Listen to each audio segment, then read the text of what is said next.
우리 차준자가 함께 합독하도록 합시다. 같이 읽겠습니다. 시작. 바로 하나님의 영으로 인도하심을 받는 사람은 그 하나님의 아들이라. 아멘. 오늘 이 말씀을 가지고 하나님의 아들의 됨에 대해서, 아들이라는 표현이 담고 있는 의미에 대해서 여러분 이제 말씀을 드려야 합니다. 14절 전체를 좀 이해하기 위해서는 14절 말씀부터 볼까요? 14절 말씀 보면 무릇 하나님의 영으로 인도함을 받는 사람은 곧 하나님의 아들이라. 무릇 하나님의 영으로 인도함을 받는 사람은 곧 하나님의 아들이라고 합니다.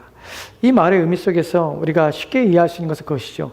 하나님의 영으로 인도함을 받는 사람, 하나님의 영이 그 안에 있는 사람, 하나님의 영에 인도함 받는다는 것에서 원어의 의미에서는 이게 현정입니다. 무슨 말이냐면 지속적으로 하나님의 영에 의해서 이끌림 받고 있는 수동형이에요. 무슨 말이냐면 내가 가는 것이 아니라 이끌림 받는 것이에요. 성령에 의해서 이끌림 받고 성령에 의해서 따라가는 사람, 성령에 의해서 인도함을 받는 사람, 이 사람은 누구냐면 하나님의 아들이라 라는 표현을 씁니다.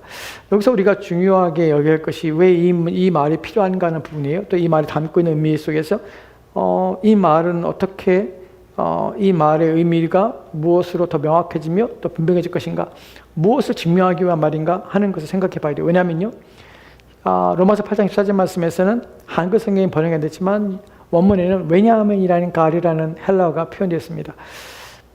저는 개인적으로 지금 개역개정이 우리가 가지고 있는 성경인데 이런 접속사들을 좀 번역해 줬으면 좋겠어요. 한글 성경에. 이걸 왜 뺀지 저는 잘 모르겠어요. 찾아본 적도 없지만 왜 이런 접속사들을 뺐는지를 그래도 이해가 된다고 생각했는지 어쩐지 모르지만 저는 접속사 이런 것들은 좀 빼지 않았으면 하는 바람이 있거든요. 왜냐하면 한글 성경에서는 이거 몰라요. 굳이 독립절처럼 보여요. 사실은 이게 종속절이거든요. 종속절이라는 것은 독립절에 대한 의미를 확장시켜주고 그 의미를 설명하기 위한 문장이에요. 그러니까 이것은 사실 한 문장으로 서 있는 것이 아니라 이 문장은 14절 말씀은 앞에 있는 13절 말씀에 대한 이해예요. 그래서 함께 봐야 돼요. 13절과 14절 말씀을 함께 보도록 합시다. 함께 보면요. 무릇 하나님의 14절 말씀을 바르게 정확하게 해석하면 이런 의미예요. 왜냐하면 무릇 하나님의 영으로 인도함 받는 사람은 곧 하나님의 아들이기 때문이라 라는 것이에요. 그럼 우리 14절 말씀 이거는 뭔 말이지? 왜냐하면, 그러면 왜냐하면이란 말이 나올 때는 앞에서 무엇인가 있기 때문에 거기에 대한 부연 설명이에요. 왜 그런가? 무엇 때문이다. 무엇 때문인가? 하나님의 영으로 인도함 받는 사람은 하나님의 아들이야. 그 아들이기 때문에, 그렇기 때문에 어떻게 해요? 너희가 육신대로 살면 반드시 죽을 것이되 영으로서 몸의 행실을 죽이면 살리라. 여기서 우리 이 두 사이의 인과관계 속에서 우리 뭘 하게 됩니까? 너희가 육신대로 살면 반드시 죽을 것이되 영으로서 몸의 행실을 죽이면 살리니. 여기서 영이 무엇을 말하는가? 앞에서 육신을 얘기했으니까 영이라는 것은 사람이 영혼을 말하는가? 그렇지 않다는 사실을 알게 되죠. 왜요? 14절 말씀에서 왜냐하면 하나님의 영으로라는 표현 속에서 이 영이 사람의 영이 아니라 어떻게 해요? 하나님의 영이구나 라는 것을 이해하게 되는 것이에요. 그래서 13절 말씀에서 영으로라고 하는 것은 뒤에 있는 영으로 하나님의 영이라는 표현에 확대했어요. 왜냐하면 영으로서 몸의 행실을 죽이면 살 것인데 왜 그런가 하면 왜냐하면 하나님의 영으로서 인도함을 받는 사람, 즉 하나님의 성령으로 인도함을 받는 사람은 누구냐면 하나님의 아들이기 때문에, 그렇기 때문에 하나님의 영으로서 몸의 행실을 죽이는 자들은 살리니 살 것이다 라고 되는 것이. 그럼 여기서 우리가 알게 되는 13절 말씀의 이유는 무엇이죠? 성령으로서 몸의 행실을 죽이는 사람은 누구냐면 하나님의 영으로 인도함 받는 사람이야. 그리고 이 사람은 누구냐면 하나님의 아들이야 라고 말하는 것이. 그러니까 13절 말씀이 또 이해가 되는 것이 무엇입니까? 육신대로 살면 반드시 죽을 것이로되 내 스스로가 육신대로 살지 말자, 내가 착하고 선하게 살자 라고 해서 우리의 구원이 이루어지는가? 그렇지 않다는 사실이에요. 왜냐하면 영으로서, 성령으로서 몸으로 행실을 죽이는 것이에요. 근데 여기서 원문을 보면요, 성령으로서 몸의 행실을 죽이면 이라는 표현에서 죽이다는 이 표현이 현재형이에요. 무슨 말이냐면 지속적으로 이 일들이 계속해서 하고 있는 사람을 가리키는 것이에요. 즉 단회적으로 언젠가 과거 어느 때 한 번 내가 하나님의 성령의 인도함 받았다는 사실이 오늘 나의 구원의 확신을 주지 않아요. 성령의 인도함을 받는 것은 성령의 본문을 더 문법에 맞게 해석하고 더 바르게 이해하면 이런 것이 이렇게 해석이 돼요. 성령으로 통하여서 성령에 의해서 몸의 행실을 죽이면 네가 아니라 성령에 의해서 성령의 역사하심을 통하여서 성령이 도우심을 통하여서 성령의 함께하심을 통하여서 몸의 행실을 죽이는 일들이 일어나게 되면 그 일들을 하고 있으면 계속해서 네가 과거만 아니라 지금도 네 안에서 그런 일들을 하고 있는 삶을 살고 있다면 너는 누구냐면 성령의 인도함을 받는 사람이고 하나님의 아들이야. 그 결과 어떻게 되냐? 영원히 계속해서 너희가 살 것이야 라는 것을 말해주는 것이 이제 전체를 통으로 이해가 되죠. 무슨 말인지 전체가 아직도 제가 이해가 안 됐어요? 쉽게 설명했는데 성령으로서 그러니까 지금 두 문장이 이게 연결되어 있어요. 인과관계가. 다시 잘 설명드릴게요. 성령으로 영으로서 성령으로 죽이면 뭐를 몸의 행실을 몸에 행하는 어떤 것들을 죽이면 그 일들을 계속해서 네가 하고 있으면 네가 그 일을 하는 것은 네가 아니야. 성령에 의해서야. 성령이 너희 안에서 역사하는 것이야. 그렇게 하는 사람은 어떻게? 바로 하나님의 성령이 인도하고 있는 사람이야. 왜냐하면 몸의 행실을 죽이는 일은 네가 하는 게 아니야. 네가 할 수 있는 게 아니야. 성령을 통하여서 하는 것이야. 성령이 네 안에 계시기 때문에 그 일을 하게 되는 것이야. 그러니까 너는 어떻게? 너는 성령이 인도함 받는 것이야. 성령의 인도가 무엇이냐? 바로 몸의 행실을 죽이는 것 성령이 네 안에서 계시며 지금 일하고 있는 것이야. 그것이 너를 인도하는 것이야. 성령이 인도하는 것이 우리가 무엇인가? 내가 오늘 뭐 어디 가야 됩니까? 하나님 내가 비즈니스를 뭐 해야 됩니까? 하나님 내가 우리 아이가 어떻게 어디로 어느 대학 가야 됩니까? 어느 직장에 가야 됩니까? 이것이 성령의 인도가 아니라 본문에서 말하고 있는 중요한 핵심은 성령의 인도하심이 뭐냐면 몸의 행실을 죽이고 있는 매일매일 몸의 행실을 죽이고 있는 상태. 이것이 성령의 인도함을 받는 것이에요. 여기에 성령의 충만함이 있고 성령이 그 안에 있는 사람의 상태예요. 그럼 어떤 사람이냐? 너는 하나님의 아들이야. 그래서 어떻게 된다고요? 너는 영원히 살 것이야. 살리라. 이 말이에요, 이 말. 여기서 바울이 왜 이 말을 하는 줄 아십니까? 바울이 지금 다른 차원에 얘기하고 있잖아요. 지금 8장의 전체적인 핵심이 뭐예요? 구원의 확실성이에요. 구원의 보장성이에요. 구원이 너희들한테 너는 구원받은 자들이야 라고 얘기하는 것이에요. 왜? 성령이 너희 안에서 너를 인도하는데 어떻게? 몸의 행실을 날마다 죽이는 일들을 너희가 그렇게 살고 애쓰고 있어. 그럼 너는 누구냐면 너는 육신을 따라 사는 자가 아니야. 성령이 바로 너를 인도하고 있는 것이야. 왜 성령이 너를 인도할까? 왜냐하면 네가 하나님의 아들이기 때문에 그래. 내가 하나님의 아들이면 어떻게 되는데? 영원히 살 것이야. 그것이 몸의 영으로서 몸의 행실을 죽이면 살리라는 의미예요. 그러니까 이것이 나로 하여금 확신케 하는 것이 다른 방식이 아니에요. 여기에 중요한 교리적인 부분이 있어요. 우리의 구원의 확실은 어디 있냐면 내가 무엇인가를 하는 데 있지 않아요. 교회에서 내가 어떤 봉사와 헌신과 충성하는 데서 나의 구원이 거기에 매달려 있지 않아요. 오해하지 마세요. 교회 여러분 충성하고 교회 헌신하고 하는 것이 봉사하고 하는 것이 아무것도 아니란 말이 아니에요. 그것은 여러분이 안에 성령이 계셔서 자발적으로 여러분 안에 이끌림 받아서 그 일을 하고 싶은 열망이 일어나는 것이 그것이 과정이에요. 과정. 그러니까 여러분의 마음속에 무엇이 있냐면 성령이 계셔서 그 일이 나와야 돼요. 그리고 성령이 여러분 안에서 역사하셔서 내가 주님 앞에 주님을 기쁘게 할 것이 무엇인가 하는 생각들이 일어나는 것이에요. 그래서 우리가 그런 봉사와 또한 헌신과 또한 섬김의 일들이 우리 가운데 일어나는 것이에요. 근데 어떤 차원에서 우리가 그럴 수 있냐면 본질적으로 어떤 사람은 그런 성향을 가지고 있는 사람이 있어요. 일중심적인 사람들은 특별히 무엇인가 성취욕을 어떤 일을 통하여서 얻고 인생의 의미를 얻고 그것으로 자신의 존재 가치를 인정받는 사람들이 있어요. 그런 성향들이. 그런 성향 사람들은 교회 안에 들어서 어떤 봉사와 헌신을 충성되게 일할 수 있어요. 그것이 나쁜 것은 아니지만 그들 자신에게 유익한가 하는 부분에 생각해 봐야 돼요. 교회에 그렇게 열심히 했는데 불구하고 결국에는 하나님 앞에 아무것도 아닌 사람들이 있어요.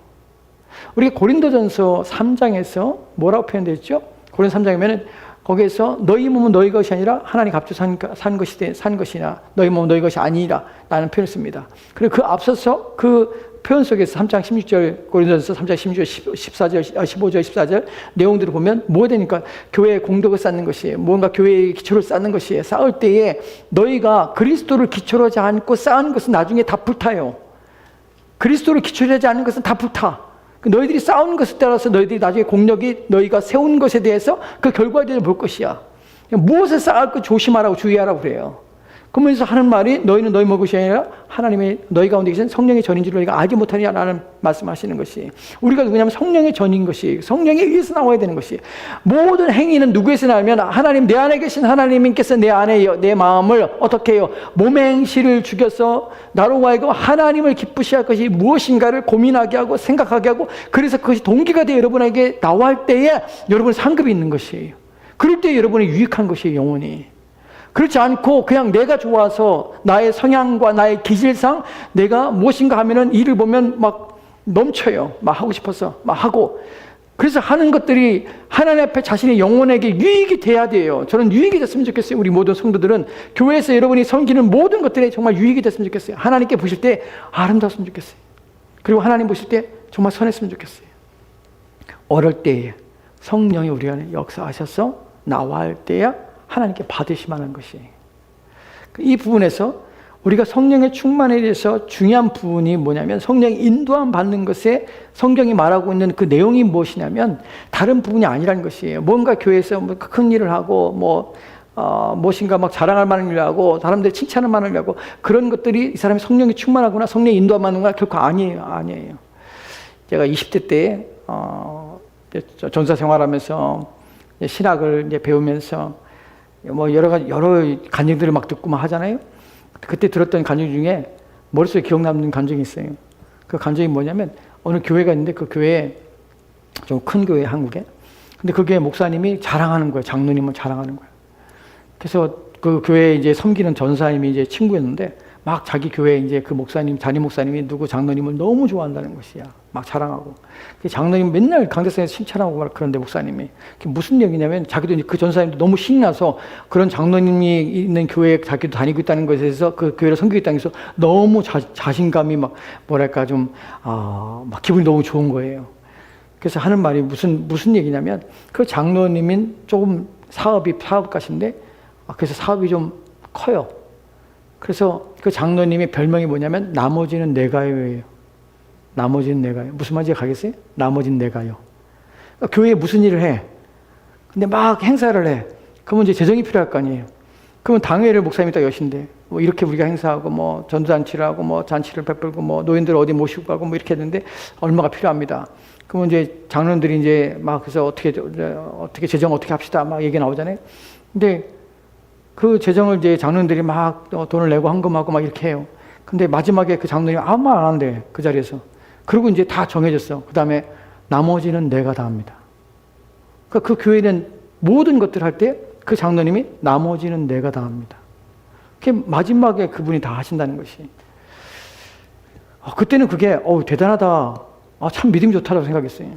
근데 나중에 성경을 보고 하나님 말씀을 깨닫고 나서는 그분이 자체가 나쁘다는 건 아니에요. 근데 정말 어떤 일로 할까?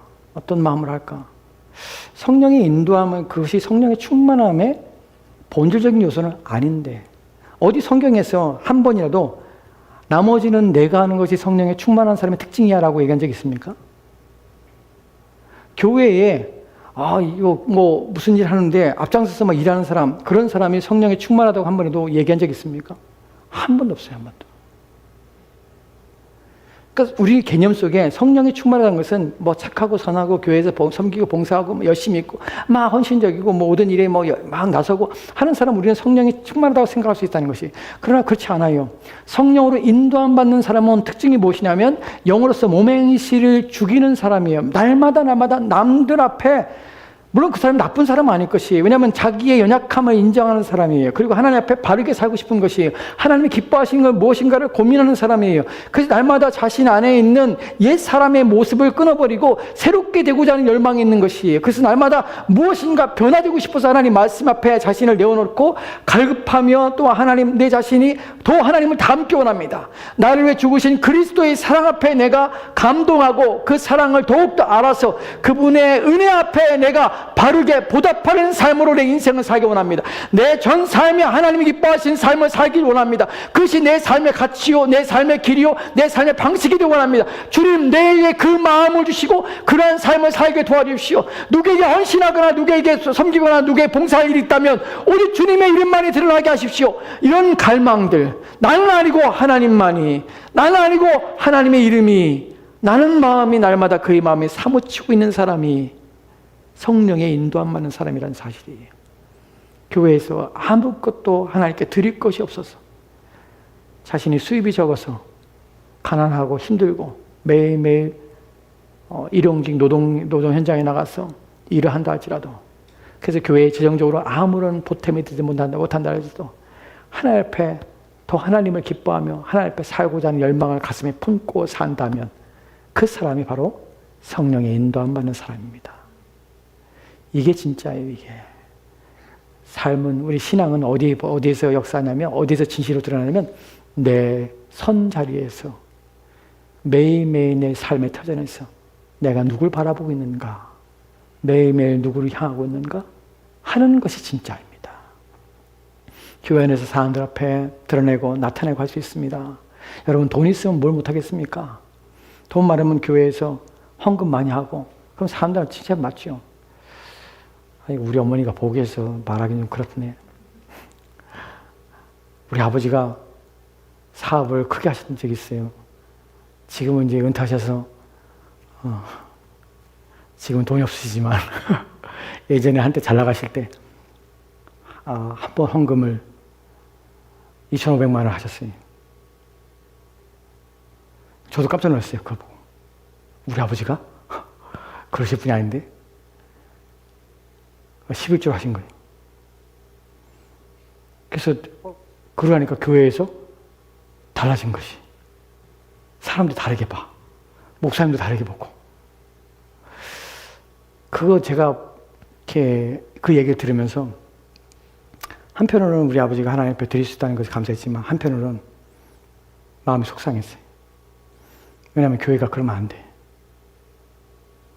목사님이 누군가 헌금을 많이 한다고 해서 목사님 관심 가지면 안 돼. 그걸 얘기하면 안 돼. 잘한다고 칭찬하면 안 돼.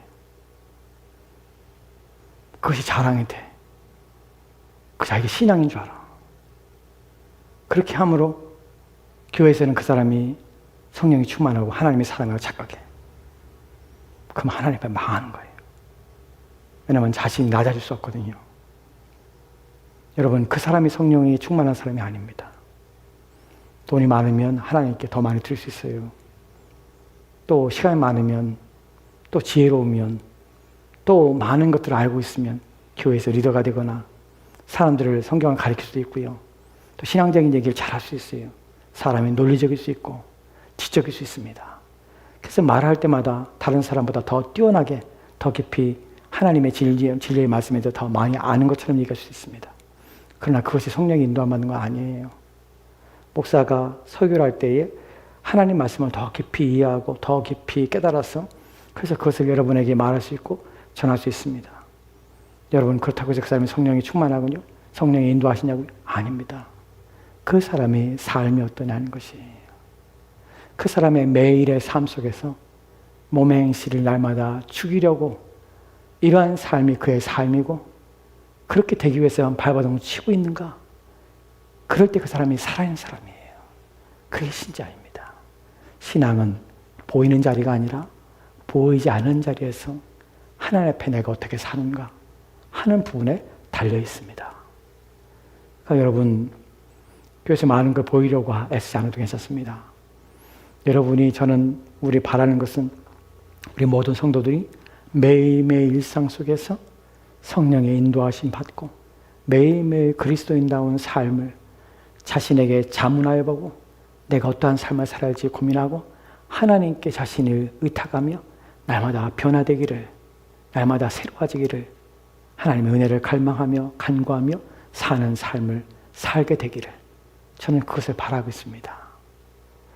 교회가 커지는 것, 교회가 사람 많아지고 교회가 부흥하는 것, 눈에 보긴 좋습니다.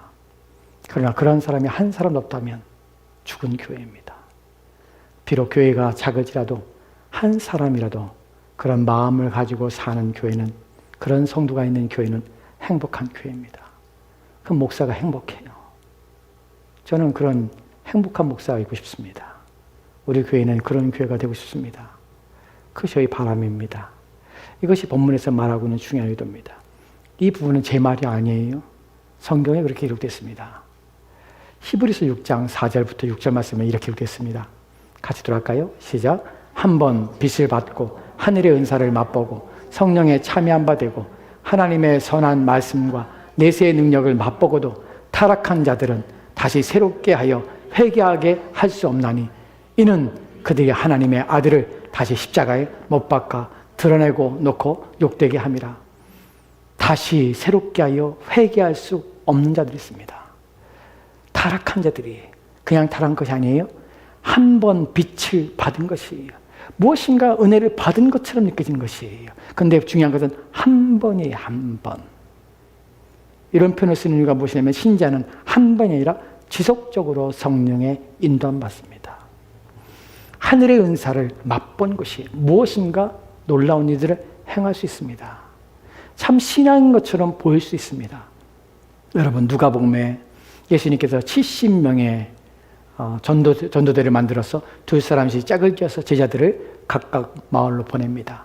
그리고 나중에 돌아와서 제자들이 보고하죠. 뭐라고 합니까? 예수님, 우리가 사단을 마귀를 쫓아냈습니다.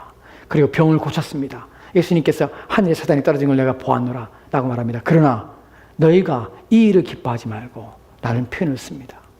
그 안에 누가 들어있었습니까? 가룟유다도 있었어요. 가룟유다도 마귀를 쫓아내는 일을 했습니다. 귀신을 쫓아내는 일을 했습니다. 가룟유다도 병을 고치는 일에 참여했습니다. 그런데도 버림받는 것이에요. 왜냐하면 그 사람은 원래부터가 아니었기 때문에 그래요. 그런데 그러한 일을 행할 수 있다는 것이 하늘의 은사를 맛볼 수 있다는 것이에요. 그리고 성령에 참여한 바 될 수 있다는 것이에요. 하나님의 선한 말씀과 내세의 능력을 맛보고도 하나님에 대한 지식과 지혜를 가질 수도 있습니다. 그래서 마치 그 사람의 말을 통해서 이 사람이 구원받은 자처럼 보일 수도 있습니다. 그런데 중요한 것은 하나님의 영의 인도하심을 받아서 매일매일 몸의 행실을 죽이는 삶을 살고 있는 자가 하나님의 아들이고 그 사람만이 영생을 얻습니다. 이 부분이 성경이 말하고 있는 참된 진리인 것입니다. 그렇기 때문에 우리는 이런 일들에 마음을 쓸 필요도 없고 이런 일들에 우리가 생각을 가질 필요도 없습니다.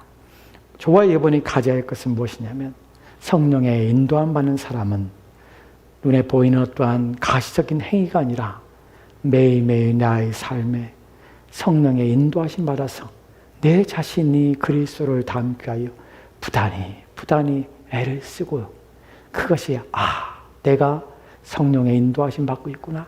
내가 바로 하나님의 아들이구나. 라는 것을 여러분이 확신했으면 합니다. 다시 로마서 8장 14절 말씀 보도록 합시다. 여기서 오늘 우리가 함께 살펴볼 중요한 내용들을 좀 마지막으로 살펴보도록 합시다. 하나님의 영으로 인도함 받는, 성령으로 인도함 받는 사람들은 인도함 받는 수동형입니다. 현재입니다. 지속적으로 인도함 받는 것이. 그렇기 때문에 이 사람은 어떻게 되냐면 영으로서 몸의 행실을 죽이는 일을 끊임없이 한다는 것이에요. 다음 주에는 몸의 행실을 죽이는 것에 대해서 말씀을 전하겠습니다. 오늘은 지금까지 드린 말씀으로서 몸의 행실의 구체적인 내용들을 다음 주에 살펴보고 오늘은 여기까지 하고 그 다음에 마지막 받는 사람은 곧 하나님의 아들이라 라고 합니다. 한글 성경에서 또 다른 것이 접속사에 대해서 한글 성경 번역을 안 했고 한글의 특성상 무엇이냐면 복수, 단수, 남성, 여성형을 잘 구분하지 않습니다. 그래서 우리가 구약에서 양들을 얘기할 때 암양이라고 분명히 얘기하고 있는데 불구하고 암양이라는 표현을 쓰지 않는 경우도 있어요. 그래서 이게 암컷과 수컷을 구분하지 않아서 않아서 명확하지 않을 때가 있습니다. 그건 차라리 영어 성경을 보든지 또는 그래도 표현이 안 되는 경우도 있습니다. 히브리어나 히브리어에 담겨져 있는 그 의미를 좀 놓칠 때가 있습니다. 여기서 사람이라는 것은 단수가 아니라 복수입니다. 사람들인데 사실은 원문의 의미는 그들이라는 표현이에요. 그들. 사람이라는 것이 아니라 그들. 즉 하나님의 영으로 인도함을 받는 그들은 이라는 표현입니다. 이 말의 의미는 무엇이면 제한이에요. 제한. 다른 사람이 모두가 아니에요. 그들만이라고 제한을 주는 것이에요. 누가 그들입니까? 바로 이 하나님께서 아들로서 부르신 그들만 그렇다는 것이에요. 여기서 우리는 뭘 하게 됩니까? 하나님께서 모든 사람을 구원하지 않습니다. 보편 구원이라든지 아니면 마이닝 구원설은 성경에서 전혀 가리키고 있지 않습니다. 우리가 디모데서에서 이런 말씀을 보죠. 디도서에서 우리가 이런 말씀 봅니다. 하나님께서 모든 사람이 구원에 이르기를 원하노라. 맞습니다. 그러나 그렇다고 해서 모든 사람이 하나님께서 다 구원하시냐? 전혀 그렇지 않습니다. 우리는 보편 구원론, 만인 구원론, 모든 사람이 구원을 받을 것이다. 모두가 믿든 안 믿든 하나님께서는 사랑의 하나님이기 때문에 모든 자들이 진노와 심판을 받지 않게 하실 것이다. 모든 사람은 하나님 앞에 서게 될 것이다. 라고 말하는 것은 모두에게 거짓된 평안과 안식을 주기 위한 거짓된 가르침이요, 성경이 아니라 사람이 막 고안하고 만들어내는 인간의 사상이요, 철학이라는 사실이에요. 전혀 그렇지 않습니다. 성령으로 인도함을 받는 그들만 내 아들이다 라는 표현이에요. 본문에서도 아들이라는 것은 다 복수형입니다. 아들들입니다. 그러니까 이런 무리가 있다는 것이 어떻게 이것을 알게 됩니까? 왜냐하면 예수님의 말씀 속에서 우리는 이 말씀을 알게 됩니다. 요한복음의 17장 9절 말씀은 이렇게 읽겠습니다. 같이 돌아갑시다. 시작. 내가 그들을 위하여 비옵나니 내가 비옵는 것은 세상을 위함이 아니요 내게 주신 자들을 위함이니이다. 그들은 아버지의 것이로소이다. 아멘. 요한복음 17장은 중요한 구절, 중요한 장 중에 하나인데, 왜냐하면 예수님의 대제사장적인 간구가 이 안에 담겨 있습니다. 세 개의 기도 내용인데, 첫 번째 예수님께 자기 자신에 대해 하나님께 기도하고 있습니다. 두 번째는 자기 제자들을 향하여서 믿는 자들을 위해 하나님께 기도합니다. 세 번째 내용은 이후에 믿을 자들을 위해 하나님께 청원하며 기도하는 내용이 요한복음 17장의 전체적인 내용 속에서, 그래서 우리는 이것을 대제사장적 중보기도라고 표현합니다. 여기에서 9절 말씀에 내가 그들을 위하여 비옵나니 그들을 위하여 구옵나니 내가 비옵는 것은 세상을 위함이 아니요. 여기 세상은 세상은 그냥 우주로 말하는 것이 아니라 사람들을 가리킵니다. 사람들을 가리키는데 그 세상 모든 사람을 내고 기도하고 있는 것이 아닙니다. 나는 그들을 위하여, 누가 아버지께서 택하신 자들을 위하여만 기도합니다. 내게 주신 자들을 위함이니이다. 세상 모든 사람이 아니라 내게 주신 자들을 위하여 나는 지금 기도하고 있습니다. 그들은 아버지의 것이로소이다. 예수님의 중보 기도에 대상이 있다는 사실을 기억하십시오. 모든 사람이 아닙니다. 중요한 것은 우리가 그 대상이라는 사실이에요. 저와 여러분은 주님께서 하나님 보좌 우편에서 우리를 위하여 여전히 중보하고 계십니다. 그래서 한편으로 이렇게 생각할 수 있어요. 내가 하나님의 뜻대로 살고 내가 무엇인가 하나님께 영광을 돌릴 만한 일을 하거나 내가 무엇인가 하나님 앞에 경건하거나 거룩한 마음을 품고 그 일들을 행할 수 있게 되는 것은 바로 주님의 기도의 응답이라는 사실을 우리는 알아야 합니다. 왜냐하면 우리의 힘으로는 육신에 따라 살 수밖에 없기 때문에 그래요. 우리는 그렇지 않습니다. 왜 그렇지 않을까요? 왜냐하면 하나님의 아들이라는 표현 때문에 그렇습니다. 다시 로마서 8장 14절 말씀 볼까요? 여기서 중요한 내용들. 하나님의 아들들이라는 표현이에요. 여러분 왜 이 말을 수용했을까요? 여러분, 아들이라는 것은 아버지의 관계를, 하나님과 우리의 관계에 대한 표현입니다. 왜 우리는 피조물이 아니라 아들입니까? 왜냐하면 그리스도의 죽으심을 통하여서, 여러분 그리스도가 죽었다고 해서 우리가 아들 되는 것은 아닙니다. 그런데 그리스도께서는 죽을 때 어떻게 죽으셨습니까? 홀로 죽으신 것이 아니라 우리와 연합하여서 죽은 것이, 우리를 자신 안에 성령을 통하여서 자신 안에 우리를 두신 것이, 그러니까 우리는 그의 죽으심에 참여하게 된 것이에요. 그러니까 우리는 우리가 아니라 누구와? 그리스도와 연합된 자가 된 것이에요. 이것이 우리 가운데 주는 의미는 무엇입니까? 우리는 그분이 하나님의 아들이시니 우리 또한 그분 안에서 하나님의 자녀요 가족이 된다는 사실이에요. 이렇게 우리의 구원이 이루어지게 되는 것이 왜 그럴까요? 왜냐하면 우리의 구원은 우리의 죄 용서만이 달리는 문제가 아니에요. 우리가 죄 사함 받는 것도 하나님 앞에 정말 감사한 일입니다. 하나님께서 우리의 죄를 속죄하는 사건만큼 우리에게 중요한 것은 없습니다. 그런데 속죄만이라 우리의 죄를 써주고 우리를 그냥 내버려둔 것이 아니에요. 우리를 고와 같이 버려둔 것이 아니에요. 그럼 우리의 구원은 엉망진창이 되어버립니다. 죄를 사함받은 상태에서 우리는 여전히 죄성 속에서 흔들리고 비참한 상태로 또다시 빠지게 됩니다. 그 하나님의 구원을 완성하고 성취하고 끝까지 우리를 인도하기 위해서 그것을 성도의 견이라고, 성도의 인내라고 하며 하나님께서 우리를 이끌어 가심이라고 표현하기도 합니다. 그래서 우리의 구원이 완성을 위해서, 보다 완전하기 위해서, 보다 확실하기 위해서, 보다 분명하기 위해서, 보다 포기되지 않고 중단되지 않고 멈춤이 없이 끝까지 이 일이 성취되기 위해서 누가 우리 가운데 우리의 구원을 함께 성취하도록 역사하셔야 되면 바로 그리스도 안에 우리를 둘 때야 우리의 영혼이 안전하게 되는 것이에요. 그래서 그리스도 안에 우리를 연합시키는 것이에요. 그래서 우리의 구원은 흔들릴 수 없게 되는 것이에요. 왜요? 내가 잡는 것이 아니라 그분이 나를 잡고 있기 때문에. 그래서 우리가 그리스도와 연합하는 이 구원의 방식이 우리의 구원을 위해서 절대적으로 필요할 뿐만 아니라, 그러므로 우리는 어떻게 해요? 하나님의 가족이 되는 것이에요. 그 자녀, 아들들이 되는 것입니다. 이 부분이 이렇게 교리적으로 놀라운 것입니다. 왜 그래야만 되는지가 나오는 것이에요. 왜 그럴 수밖에 없는지가 나오는 것이에요. 여러분은 누구였습니까? 아들들이었습니다. 누구의 아들들입니까? 여러분의 아버지의 어머니 아들들이었습니다.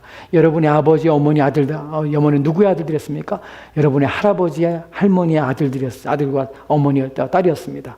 여러분의 할머니와 할아버지는 고조, 증조, 여러분이 계속해서 올라가면 누구의 아들들이었습니까? 여러분은 아담과 하와의 아들들이었습니다.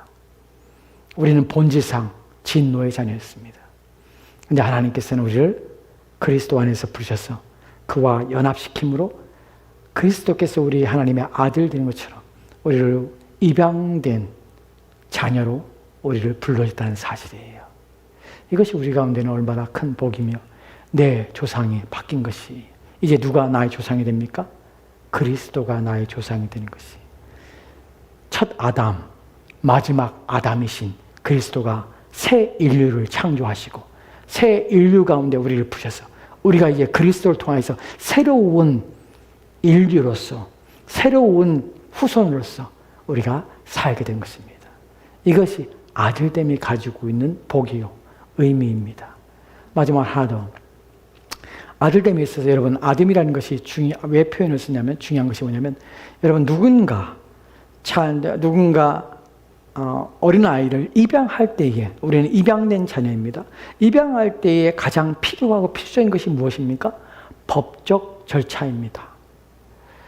누군가 아이를 데려왔을 때에, 내가 입양할 때에 만약에 법적 절차 없이 내가 입양했다면 이 아이는 언제든지 빼앗길 수 있고 언제든지 관계를 끊어버릴 수 있습니다.